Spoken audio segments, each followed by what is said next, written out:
What do you think of this boner I got? So go back to the club. Use your words. Are you saying Santa Claus has been kidnapped? Yes. And you think I had something to do with it? Yes. Jerry Seinfeld claims that the left has killed comedy. And he may have a point. Uh-oh. SpaghettiOs. Alright, I realized I didn't have these movies written down anywhere, but I've got it. And starting off this list, we have... oh, fuck. We've got Megalopolis. I mean, honestly, what a waste. That is the first thing that comes to mind. Francis Ford Coppola spent, like, what, $120 million of his own money to make this. And for what? I think the main problem of Megalopolis boils down to the fact that even if the ridiculous philosophy that these characters are spewing was interesting, I still wouldn't give a shit because none of these relationships are established in the slightest, and you are given absolutely no reason to care about any of it. And that is even if we are to put aside the awful acting. No! Oh my god, I can't believe there are this many good actors and they're all this bad. What do you think of this boner I got? And from those clips, you're probably thinking, oh, this movie might be fun to just casually laugh at with my friends. But it's not. It's almost 3 hours long. Is it really worth sitting through 3 hours of garbage for an occasional laugh, maybe? You're certainly not going to want to stick around for these visuals. That's the thing. There's maybe a handful of visuals that are alright. Some of them are even really good. But that's the thing. I bet if you gave me $120 million, I could probably make a handful of good scenes too.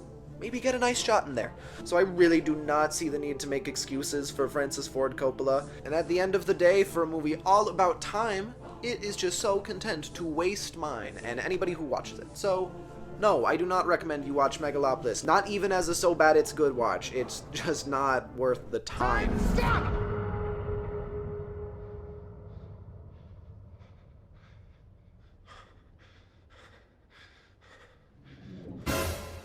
Up next, we've got, oh boy, a costume change. Ho, ho, ho! Yes. Aren't we in the Christmas spirit? I sure wasn't after watching this movie. We've got RedOne. Really? RedOne? I'm gonna show you a scene from RedOne, and I just want you to tell me, ballpark, how much you think this movie cost.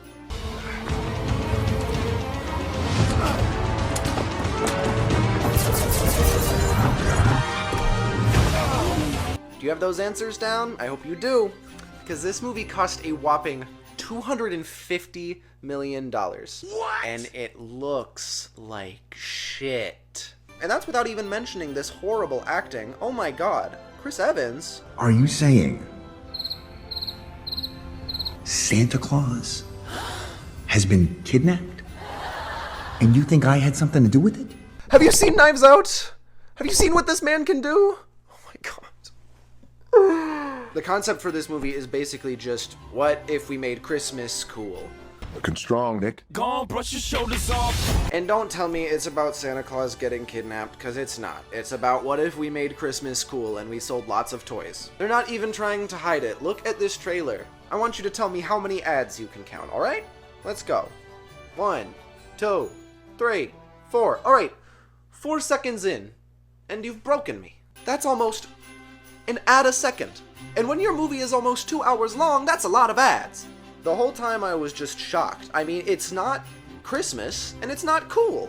They failed the two things they set out to do. There's barely any colors in this movie. None of this Christmas lore they explored was interesting or familiar to me.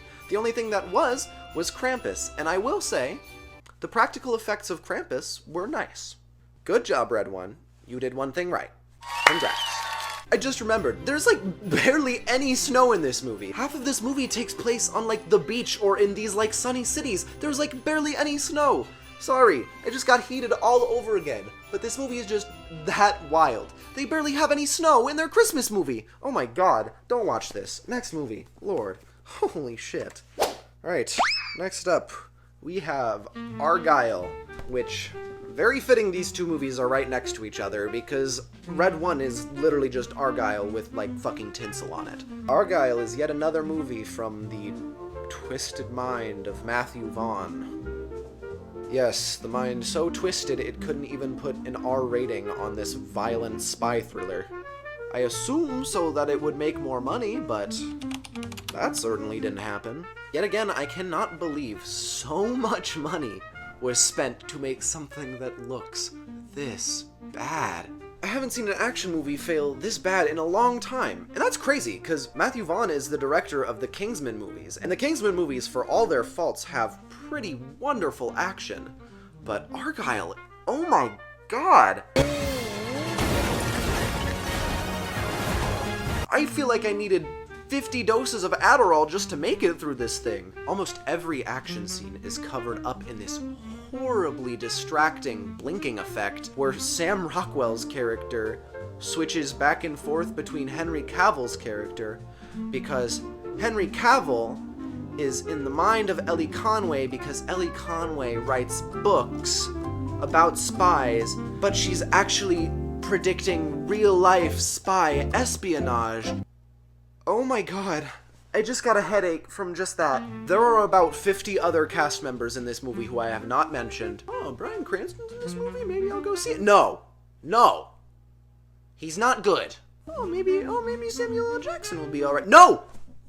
He doesn't curse at all. As a matter of fact, he plays one of the most mild-mannered people in the whole movie. Not even in a funny way, like in Kingsman 1. It's terrible. It's just terrible. Oh, but Sam Rockwell's at least a good actor. Maybe he'll be good. No, he won't.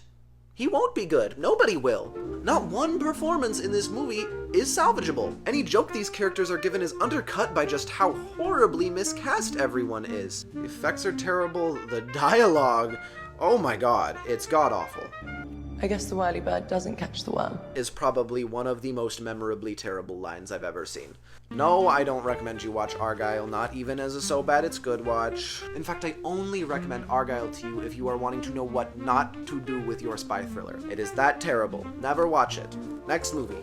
I should have said next music video. Next up, we've got... fuck. I just wrote down J-Lo movie. We have This Is Me... ... Now, This Is Me Now is one of the most baffling movies I've ever seen. I struggle to call this a movie. I mean, it's only like an hour long with credits. This thing is tiny, but oh man, is it memorable. That's what she said. This movie is an autobiographical musical about J-Lo. The movie starts off with this folktale about hummingbirds, and then we transition from that folktale into Jennifer Lopez riding on a motorcycle with her love. And then she crashes. And then the most peculiar thing happens. We cut to the mechanical inner workings of her heart, and a music video starts. Now she got hella haters and they hella mad. And it only gets weirder from there. Unlike the movies before this one definitely works as a so bad it's good watch. The acting is hilarious. With all of my love. What are you doing? You can never give up, Joe. Never give up. What the fuck? The characters are not characters. There is Jennifer Lopez, and there is everybody else around her and her famous friends.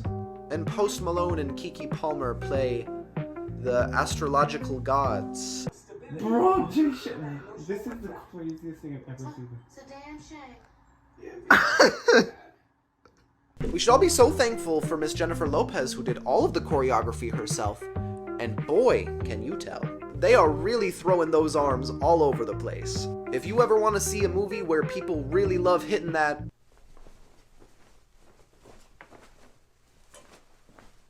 Jennifer Lopez has got you covered. If I sound more positive talking about this movie, that's because I am. It's very funny, and it's mercifully short. The only reason it is in second place is because it barely feels like it qualifies as a movie. Love you, J-Lo, but there's no plot.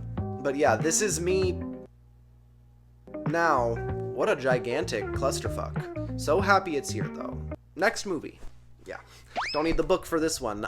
For the worst movie of 2024, we have nobody to thank other than Master of Comedy, Jerry Seinfeld with Unfrosted. Now, when you have a bad action movie like Argyle, you know, the effects are bad. Haha, it's funny. Dwayne Johnson's acting is as flat as paper, which, you know, ironic, because paper beats rock. A bad musical, it's really funny, you know? The dancing's silly, the musical numbers don't make sense. It's funny. But you fail at comedy after saying that comedy is dead and that the woke left killed comedy, and this is the comedy you are bringing to the table? Now I have a real fucking issue. Out of the 1 hour and 30 minutes that I spent with this movie, you want to know how many times it made me laugh? One time. You want to see it?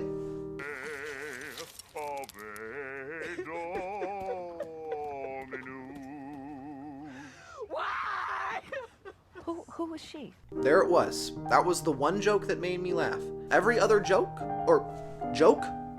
is not a joke. It is a reference to a product. Hey, you know the Frosted Flakes slogan? Kellogg's Sugar Frosted Flakes. They're so right. Ha! Get it?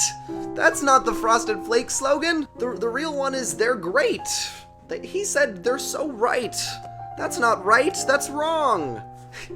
He got the reference wrong. That's funny because I know the product, and I know that's not the slogan. Good job, Jerry. Melissa McCarthy, wonderfully funny actress, not used to say a single funny thing here.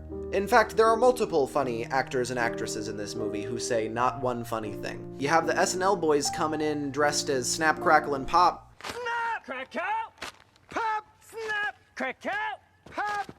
Get it? It's funny, because they said Snap, Crackle, and Pop, and I know the reference. Oh, you know, this bit could be funny, you know, they're at a funeral, and they're covering him with milk because it's a cereal company, and, oh, it's CGI milk. Oh, it looks like shit. Oh. Yeah, most jokes in this movie are terrible, which would be fine if the plot was interesting at all, but it's not. It's just an advertisement for you to go buy Pop-Tarts. This movie isn't any kind of edgy comedy that is really pushing the envelope. If it was, then Pop-Tarts would not be using it to advertise their product. Yeah, no, this movie is really awful, and it probably exemplifies the year in just about the worst way. I really can't think of any other movie this year that did everything as, you know, wrong as this did. This movie is as bland as an unfrosted Pop-Tart that has not been put in a toaster. It looks ugly, it's not funny, and it's boring. Do not watch this. Oh. Now that that's out of the way,